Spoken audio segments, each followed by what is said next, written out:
Welcome to CBS News Primetime. I'm John Dickerson. Once again, said President Biden, our nation is in mourning after a senseless act of gun violence. But such acts are so frequent, national mourning may no longer stop and start, but go on uninterrupted.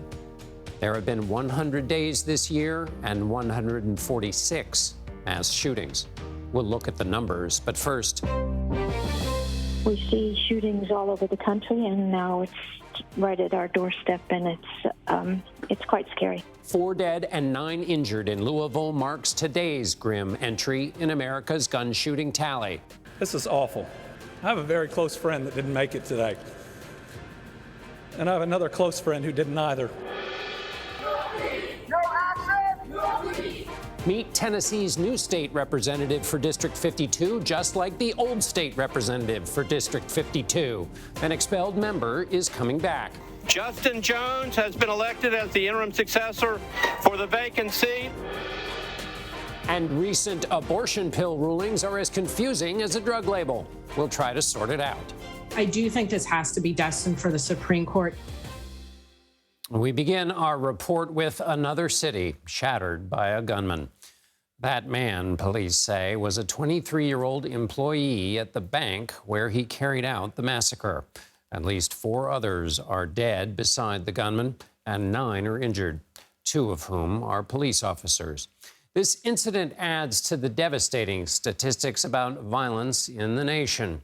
According to Gun Violence Archive, an independent research and data collection organization, Monday's attack in Louisville, Kentucky was the 146th mass shooting of the year. The group defines a mass shooting as an incident where 4 or more victims are shot or killed, not including the shooter. There have been 46 more mass shootings than there have been days in the year 2023. According to GVA, the numbers year after year have been trending upwards.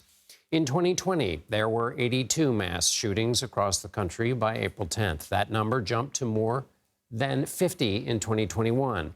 There were nearly that many in 2022, 131 mass shootings. This year, there have been 15 more incidents in that same time frame, which means America is on pace in 2023 to have the worst year of mass shootings since researchers began collecting this data in 2013.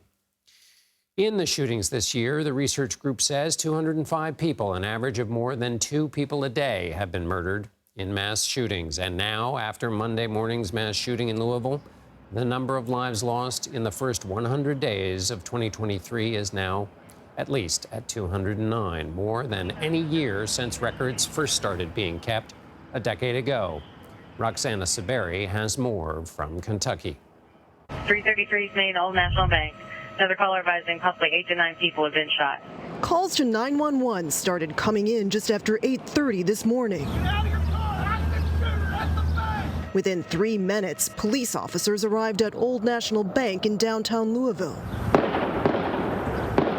The suspect fired his rifle at them, and police immediately began to exchange gunfire. I have a description of a white male, Connor, 6 feet tall, light blue shirt, dark colored pants. Shots just start firing. Troy Haste saw the gunman moments before running for cover. Whoever's next to me got shot and hit bloods on me from it. Louisville Metro Police have identified the shooter as a man in his 20s, Connor Sturgeon, an employee at the bank. Ultimately, that suspect did die at the scene. We're trying to confirm if that suspect died of a self-inflicted gunshot wound or was killed by officers at this time. When it was over, 4 people were shot and killed, 9 taken to a nearby hospital, including rookie officer Nicholas Wilt, on the job just 10 days, who was shot in the head. Tonight, SWAT teams and investigators are at the suspect's home searching for a motive. He's texted a friend, called a friend, left a voicemail. He's going to kill everyone at the bank, feeling suicidal. Governor Andy Beshear was visibly shaken. We lost 4 children of God today, one of whom was one of my closest friends. Caleb Goodlet's panicked wife, a bank employee, called him from a locked vault. We heard multiple shots, and then everything got quiet. That's when ambulance started arriving. Roxana Saberi joins me now from Louisville, Kentucky. Roxana, what have you been seeing, and I hear there's some latest information. Yeah, John. Well, this area of downtown Louisville is typically crowded, but it's across the street from Slugger Field, which is a minor league baseball stadium. But tonight, all the streets around here are blocked off. Police cars are lining this road. There's a yellow caution tape behind me, and the bank is right back there as well as the investigation continues. And yeah, that latest piece of information we have is that police have said that the gunman used an AR-15 style rifle. And Roxana, what do we know about motive? Well, the police have not given a motive yet, but they have said that the gunman was a bank employee. According to his LinkedIn page, he was an intern at the Old National Bank for 3 summers in a row. He graduated from the University of Alabama with an advanced degree and became an employee in 2021. And also of note, John, the police said he live streamed some of the shooting on social media. Roxana Saberi in Louisville, Kentucky. Thank you so much. You're welcome.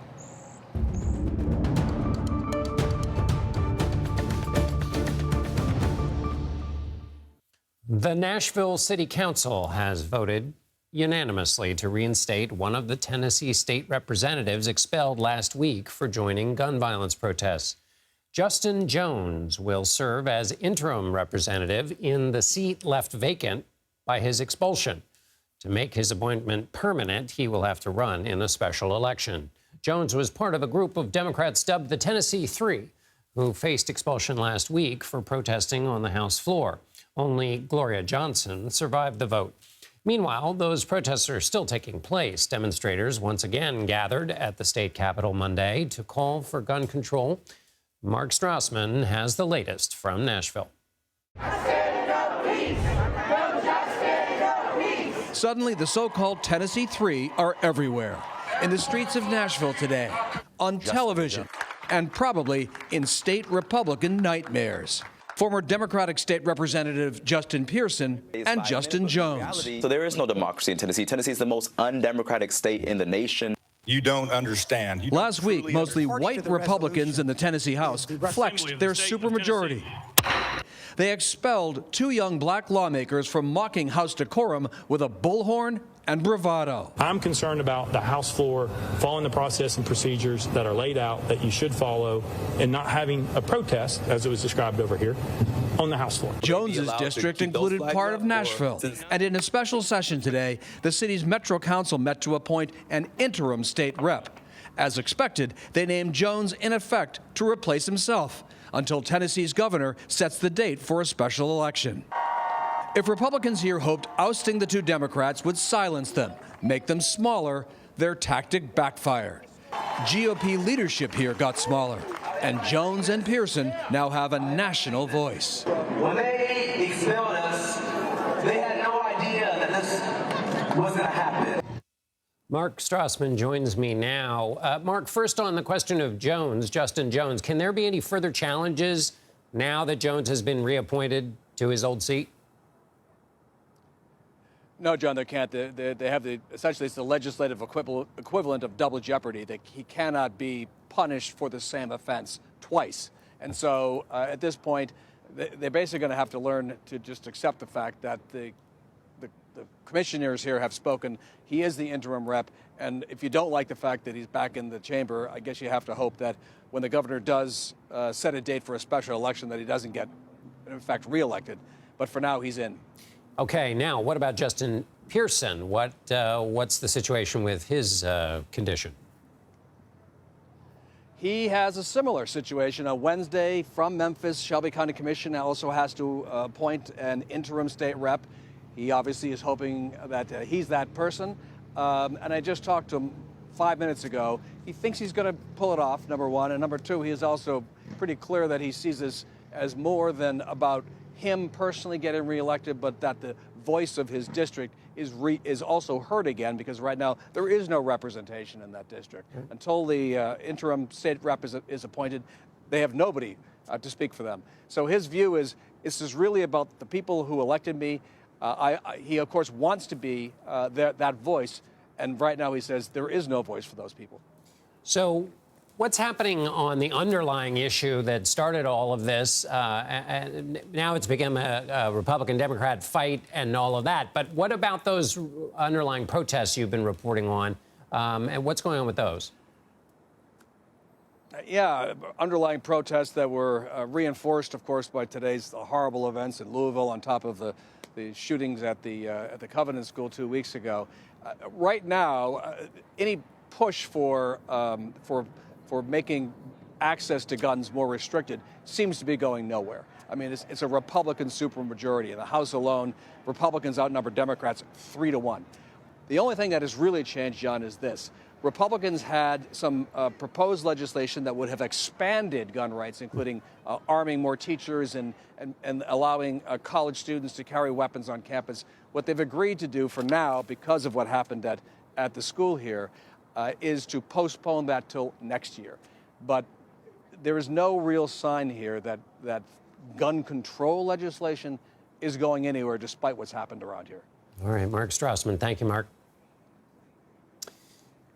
As expected, the Justice Department is appealing a Texas ruling on a key abortion drug. Separately, another judge issued an opposing ruling from Washington State.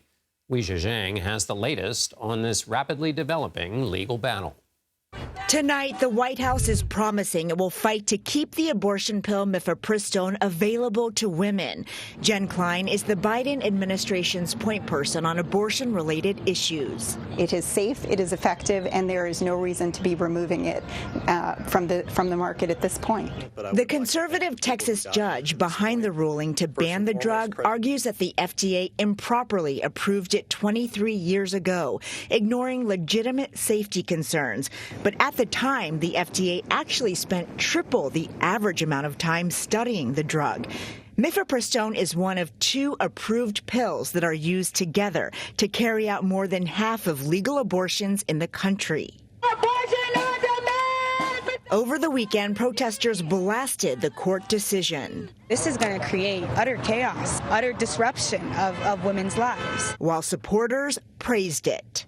The order is all about righting a wrong now. Just after the Texas ruling, a Washington state judge did the opposite, blocking any changes to mifepristone's availability in 17 states and the District of Columbia, where Democrats sued. Today in Massachusetts, the governor announced her state has started stockpiling mifepristone, buying 15,000 doses. Senator Elizabeth Warren. This extremist Texas judge reminds us that Roe will be on the ballot in 2024. Some Republicans are already leaning into that fight. Maybe come a point where House Republicans on the appropriation side have to defund FDA programs that don't make sense. Today, 400 pharmaceutical leaders issued a scorching condemnation of the Texas ruling, saying that if courts can overturn approved drugs without regard for science, then every medication is at risk of facing the same legal challenges as mifepristone. John? Weijia Zhang, thank you. As expected, President Biden terminated the national emergency related to the COVID-19 pandemic Monday, which signals a new phase in the government's response to the pandemic. The move could now affect access to tests and treatment options for the disease. Private insurance companies will no longer be required to cover COVID-19 tests at labs or over the counter. The federal government previously announced plans to end the emergency by May 11th. Still to come, the U.S. doesn't know how classified documents on the war in Ukraine were leaked online. Our Catherine Herridge is at the Pentagon asking questions. Plus, bandits take $500,000 worth of goods from an Apple store. They didn't exactly use the front door. We'll explain. You're streaming CBS News Primetime.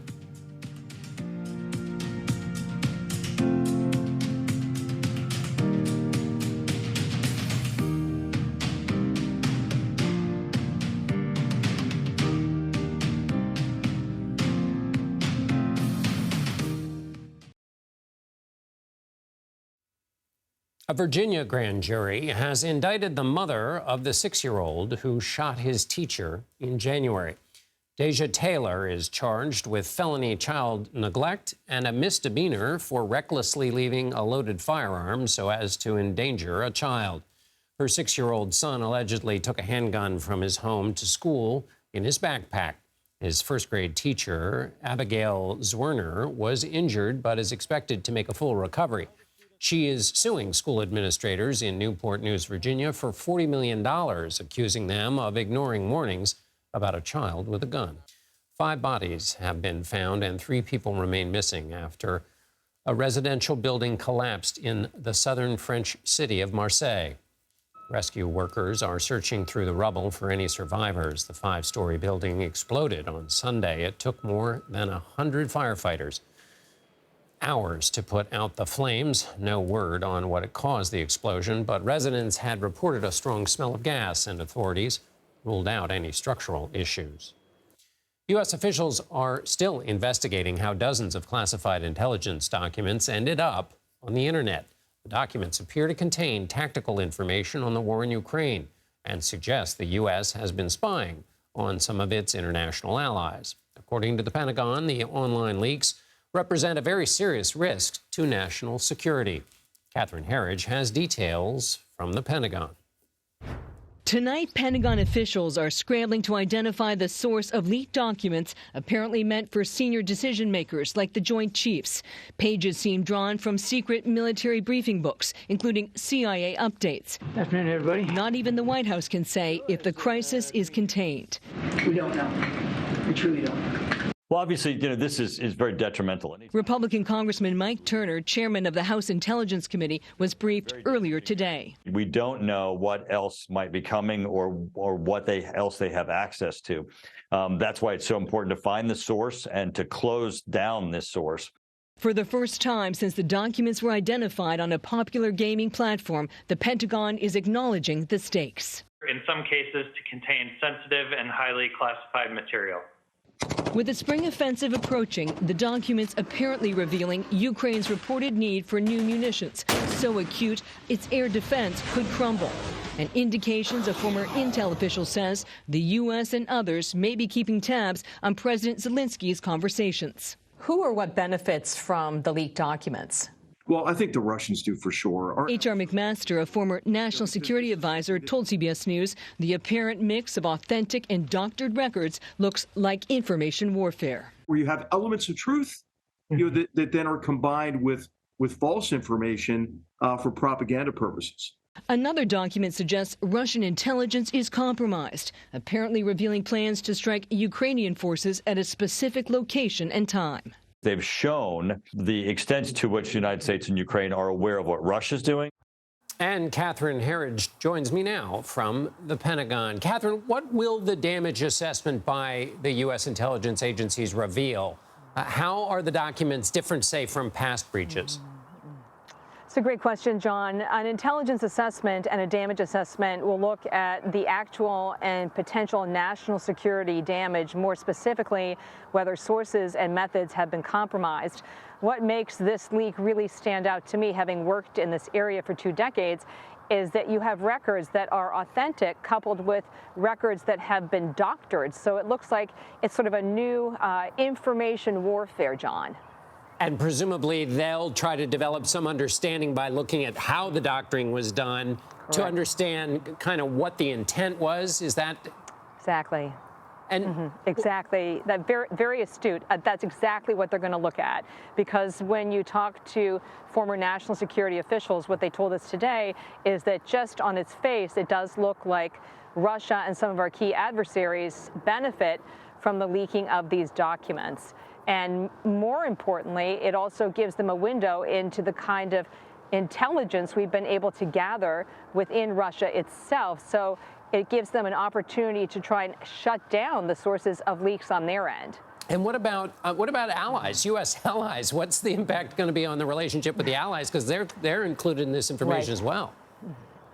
You know, critics are going to say it's just another example of how the U.S. can't be trusted with their secrets. You know from working in this area that a lot of these intelligence assessments draw information from what they call the Five Eyes, which is this coalition of nations, including the U.S., Great Britain, Canada, and others. Having looked at some of these slides, what stands out to me is that it does appear to be a lot of aerial imagery, and so much of this is commercially available. I'm not so certain that very sensitive sources and methods were in fact compromised here. Hey, Catherine, finally, what's the early betting? Is it look like it's a foreign intelligence service, or could it just be a mischief maker who happens to live in an adversarial country?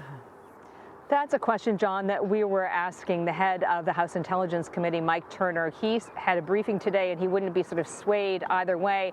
But he did tip his hand by telling us that there does appear to be a very good forensic trail, which I thought was code for they'll get to the individual or individuals fairly quickly. Oh, fascinating. Catherine Herridge at the Pentagon. Thank you so much, Catherine. You're welcome. Thousands of professors and faculty members at Rutgers University are on strike for the first time in the school's more than 250-year history. Naomi Ruckham has the story. New Brunswick is a union town. Rutgers University staff and faculty walked the picket line here in New Brunswick Monday after contract talks that began last July reached an impasse over the weekend. Unions representing educators, researchers, clinicians, and others are demanding salary increases, job security for adjunct instructors, and funding for grad students. Adjunct Professor Hank Khaled has been teaching at Rutgers for 10 years. I've reapplied for my job basically every semester that I've been here. To me, that's absurd. The university says it has offered to increase salaries by 12% by 2025, plus additional lump sum payments for the first 2 years of the contract. Rutgers President Jonathan Holloway issued a statement Sunday calling the impending strike deeply disappointing. The continued academic progress of our students is our #1 concern, and we will do all that we can so that their progress is not impeded by a strike. The strike comes with just 3 weeks of classes left before final exams and commencement next month. Some classes are still meeting and labs and libraries remain open. The university is advising students to complete their coursework so they don't fall behind. For seniors with that cap and gown on the horizon, it's creating some uncertainty. I need to get these grades in and I need to do well, so I'm a little nervous, but I think I have the resources to complete that assignment. We need to get a resolution here. Negotiations moved to New Jersey Governor Phil Murphy's office Monday. Union President Rebecca Given expressed optimism with the change of venue. If we're focused, if we're serious, I think we can get it done in a couple days. Students tell us while they're witnessing history out here, they're hopeful both sides can close this chapter quickly. Naomi Ruckham, CBS News, New Brunswick, New Jersey. A slew of Apple iPhones were stolen in a manner so similar to the plot of a heist movie, it's hard to pick which of those heist movies the caper most closely resembles. It happened at a mall in Washington state. According to local news, the thieves broke into a coffee appliance shop next to the Apple store. In the bathroom, they cut through the wall, which gave them access to the Apple Store's back room. There, they scooped up a total of 436 iPhones, and according to police, the whole thing was worth about $500,000. You stay away from sketchy websites, and you've learned about phishing from email attachments. Now the FBI has another security threat you should look out for: the warning about how you charge your phone. Next, you're streaming CBS News Primetime.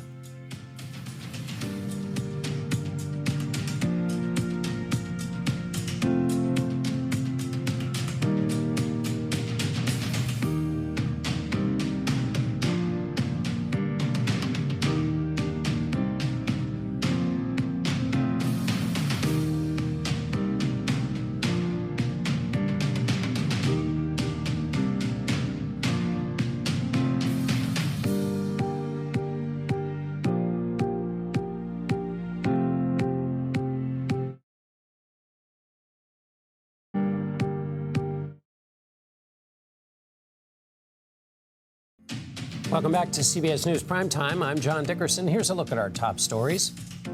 A gunman killed 4 people and injured 9 others at a bank in Louisville, Kentucky Monday. Authorities say the suspect, who was also killed, was a 23-year-old employee who live-streamed the attack.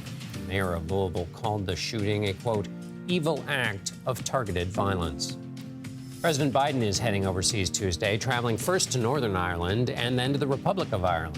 The White House says he plans to deliver a speech celebrating historic ties between the U.S. and the Emerald Isle.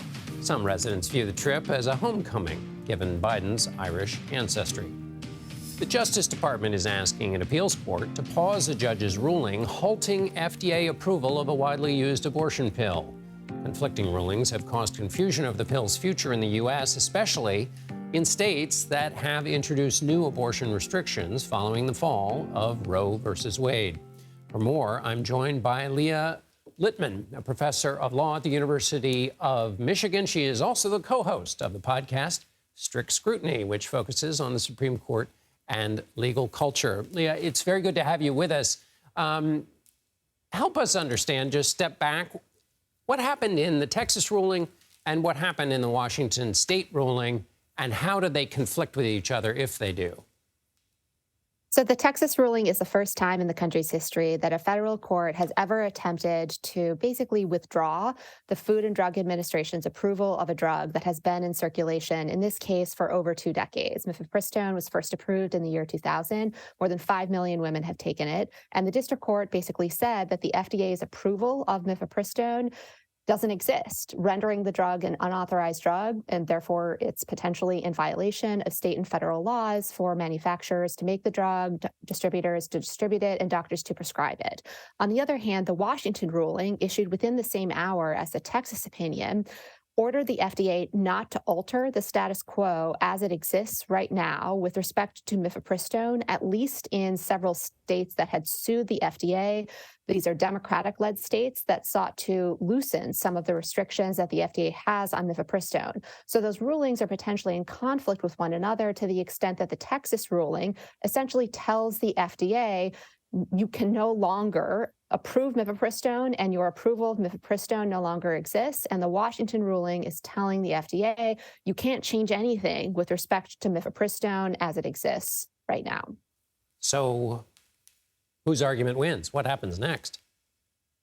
So now the Biden administration has asked the court in Washington to clarify its ruling and to explain whether it conflicts with the Texas ruling, where it applies, and give the Biden administration some guidance about how to reconcile the rulings. At the same time, the Texas order has been stayed for 7 days, meaning that order doesn't actually go into effect until this upcoming Friday. Within that period, the Biden administration has already asked the U.S. Court of Appeals for the Fifth Circuit, which is the appellate court that oversees the state of Texas. They've asked that court to put on hold the district court opinion staying the FDA's approval of mifepristone. So that would mean that that Texas opinion wouldn't be in effect while the administration is challenging it. The Biden administration has asked the Court of Appeals to act by Thursday. The Texas opinion isn't supposed to go into effect until Friday, and so we'll see whether there's any action within that window. And so the reason this is all important, getting this sorted out, is if somebody relies on or prescribes or receives mifepristone, they're going to wonder what the future is like for them. So what are the possible futures? I guess if there's a stay, that means you would still have access, and then the Washington judge has to basically define exactly what that ruling means. But help me out here. What's the practical effect of how this might go forward? So the practical effect is a few different things could happen. One is that the Court of Appeals or even the U.S. Supreme Court could stay this district court opinion in Texas. That would essentially preserve the status quo and ensure that there is access to mifepristone for as long, as is needed to ultimately review the district court's opinion in this case. Now, if the district court opinion in Texas is allowed to go into effect, that's going to create a ton of uncertainty and chaos because providers, distributors, doctors, they're going to have to decide how much legal risk they're willing to face. Because even if the Biden administration says, look, we're not out to prosecute manufacturers, distributors, and providers who continue to facilitate access to mifepristone, nothing is going to stop states from enforcing their own criminal abortion bans or even bans specific to medication abortion if this FDA approval is treated as if it doesn't exist. Similarly, nothing is to stop a future Republican administration from going after these distributors and manufacturers if a Republican wins the presidency, in 2024. What of those who have said, Just ignore the judges. Just say that you can't undo an FDA ruling, and so just ignore it to the administration or to individual states. Is that really possible? Can one do that? I mean, this Texas order is completely lawless, and I think that the Biden administration needs to respond forcefully. However, I'm not sure that saying we're not going to enforce or listen to this order is actually going to fix the problem, because that isn't going to deal with the very real fear about potential legal consequences that manufacturers, distributors, and doctors will have, because even if the Biden administration isn't going to enforce federal laws against prescribing unauthorized drugs when it comes to mifepristone, nothing is going to stop states from doing so, and nothing is going to stop a future Republican administration from attempting to do so. So the Biden administration, it's not clear that that would actually secure continued access to medication abortion. All right, Leah Lippman, thank you so much for being with us. Thanks for having me. The vaping company Juul Labs has reached a $7.9 million settlement with the state of West Virginia. The agreement is a result of a lawsuit against the e-cigarette maker, alleging it marketed products to underage users. West Virginia's Attorney General claims Juul promoted its nicotine products on social media through influencers and celebrities with a large teenage following. Overall, the company is estimated to have paid more than $1.7 billion in lawsuit settlements. The state of Minnesota has refused to settle, and a trial against Juul is underway. The next time your phone is running low on power, you should avoid a public charging station, according to the FBI. Most charging cables can carry data, and the FBI says hackers can inject malware and other software into your device. Charging stations are popular at airports and shopping malls. The Bureau is urging people to carry their own charger and use an electrical socket.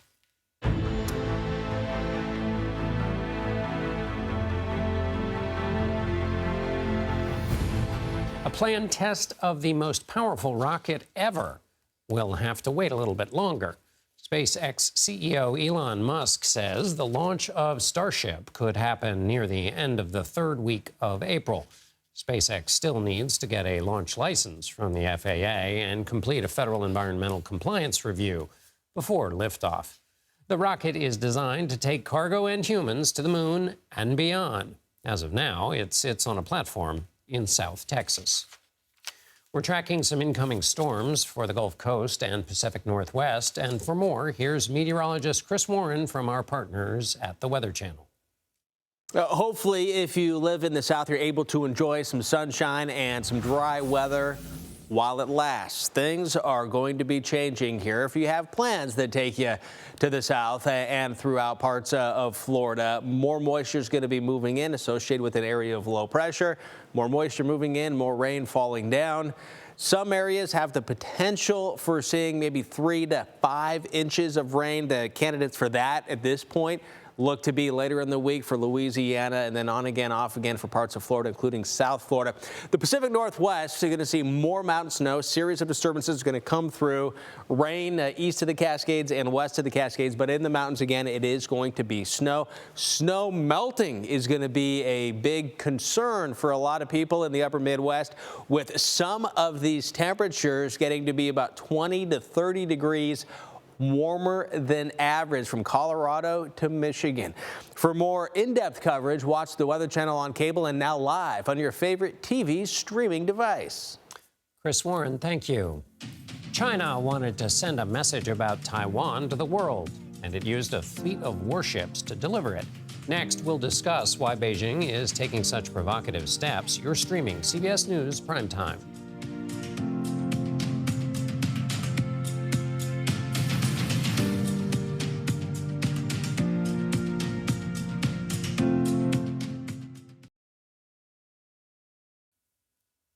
When Taiwan's president met with House Speaker Kevin McCarthy in California last Wednesday, China promised what it called a resolute and forceful response. 2 days later, they began a barrage of military drills showing their military muscle in the air and in the sea.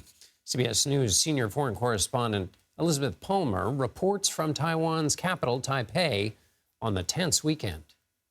Chinese video shows the extent of the exercises, both human and hardware, including for the first time an aircraft carrier, the Shandong, as well as nuclear-capable bombers. Today's live fire drills rehearsed a blockade of Taiwan, and, as this Chinese animation shows, strikes against specific targets on the island. In Beijing, the Foreign Ministry spokesman said the exercises were a serious warning to Taiwan's separatists and what he called external forces, that is, the U.S. and its allies.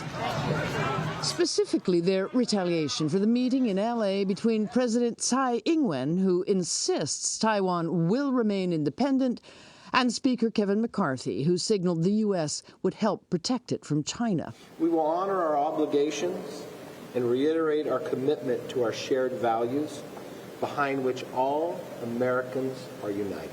To the Taiwanese taking a break on Taipei's network of cycle trails, the exercises were unpleasant but familiar. Taiwan's Coast Guard released video of sailors warning Chinese warships from a safe distance to back off, but they are seriously outmanned and outgunned, so there was a sigh of relief when the Chinese declared the exercises over this afternoon and headed home. To everyone's relief, this round was just practice, but there is still a potential for war over Taiwan, though at the moment all sides say they want to avoid it. Elizabeth Palmer, CBS News, Taipei. Joining us now is Timothy Heath. He's a senior international and defense researcher for the RAND Corporation. Timothy, what's your assessment of the nature of these military exercises on the part of the Chinese? What were they showing? How bristling were they? How do you rate it? Well, I think the exercises were designed to be very intimidating, and they were. However, there are some interesting aspects about it that I think show that Beijing is trying to calibrate carefully its messaging. So on the one hand, we had an encirclement of Taiwan with ships and aircraft. That demonstrates Beijing's willingness and ability to carry out a blockade. We also had simulated missile strikes, which shows China is capable of carrying out a range of punitive missile strikes on military targets across the entire island. So those were very intimidating and coercive. However, what is also notable is that there was no amphibious assault drill, which suggests China is trying to downplay the idea that it intends to invade and conquer Taiwan, at least in the near term. So I think there is a calibration of messaging that is going on in Beijing. They're trying to intimidate Taiwan, but at the same time, not overreact. So is it then important, as the United States and China learn how to respond to each other's acts like this, that U.S. policymakers understands exactly the choreography that you're talking about and the limits of it, and don't go too far in responding, or, to the contrary, recognize it as something new and perhaps give a stronger response? Yes, I think absolutely. It's important for the U.S. government to also calibrate its messaging. It's in everybody's interest to avoid a war. And so extremely provocative actions by the U.S. that, exacerbate China's fears really doesn't help the region. It doesn't really help the U.S. And neither does underplaying the situation and encouraging China to be more aggressive.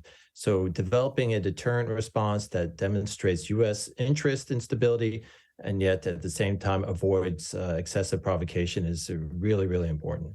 What's the degree of risk here that something could go wrong if a lot of this is choreographed to send messages? Could something go wrong and the Chinese send more of a message than they mean to, and the same with the U.S.? And then if I can just add to that, what do the countries learn from these drills? Does the U.S. learn anything about Chinese capabilities? And are the Chinese going through a kind of shape-up drill that makes them more ready? Well, very good questions. Regards to the first point, there is a risk. There is a risk that something could happen. The Chinese are trying to send a strong message. They are rallying nationalist support. These drills appear to be popular in China, and that limits the leadership's wiggle room in the event something unintended happens. For example, the Chinese are making a point of making incursions deeper and deeper into Taiwan's airspace and water space. They cross the center line repeatedly. And this effort to normalize incursions raises the risk that there could be an incident. So that is quite dangerous. And then in terms of what we can learn, we are seeing the Chinese show that they are thinking about punishing acts that they regard as separatist through options like missile strikes, which could destroy a lot of targets, military targets or civilian on the island. And we see that they are thinking about blockades as an option. But we should also be aware that these drills would be fully compatible with an invasion if China someday decides to go down that path. All right, Timothy Heath, thank you so much for joining us. My pleasure. We're going to take a quick break. Coming up, there are concerns about the chemicals used in popular snacks. Now, one state wants to follow Europe and implement a ban. You're streaming CBS News Primetime.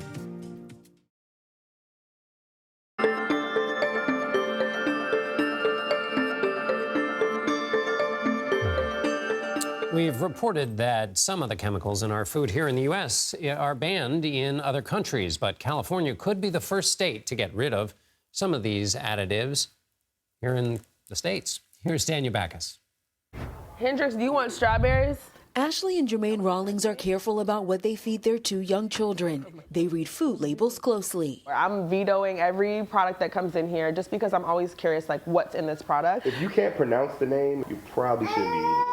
California could become the first state in the nation to ban the sale, manufacture, or distribution of foods containing 5 chemicals linked to cancer risk, reproductive harm, and behavioral issues in children. These are the worst of the worst. Assemblymember Jesse Gabriel is a sponsor of AB 418, which would prohibit the use of red dye number 3, titanium dioxide used in many candies, potassium bromate used in some breads, bromated vegetable oil, and propylparaben. When I learned that 99% of these chemicals are not being independently reviewed by the FDA, that was my aha moment. Dana Hunez is a senior clinical dietitian at UCLA and says the number of additives in our food supply is concerning. The more we consume of a certain product, the more likely it is that we're going to have some of these negative effects in our body. Thousands of chemicals are added to processed foods to provide freshness, taste, and color. Red dye number 3 has already been banned in cosmetics in the U.S. The food industry is pushing back. Nearly a dozen associations responded, saying the federal government has a comprehensive food safety process, and the 5 chemicals have been thoroughly reviewed and continue to be deemed safe. Did you eat the first one? For the Rawlings family, it's crazy that I have to look at every single product to even see what's going into my child's body, what's going into my body. They hope products with less additives adds up to better health. Danya Backus, CBS News, Los Angeles. President Biden and First Lady Dr. Jill Biden welcomed families to the White House for the annual Easter egg roll. Around 30,000 people participated this year, including thousands of military and veterans' families. The event is a tradition that dates back to 1878 and the presidency of Rutherford B. Hayes. The president opened this year's event on a hopeful note. Ladies and gentlemen, what I see looking across the South Lawn is a country made up of possibilities. Anything's possible in America if we remember who we are and we do it together. The First Lady continued her education theme for a second year in a row. Up next, it's Eye on America. For all of us here at CBS News Primetime, I'm John Dickerson. That's our report. Thank you for spending the hour with us.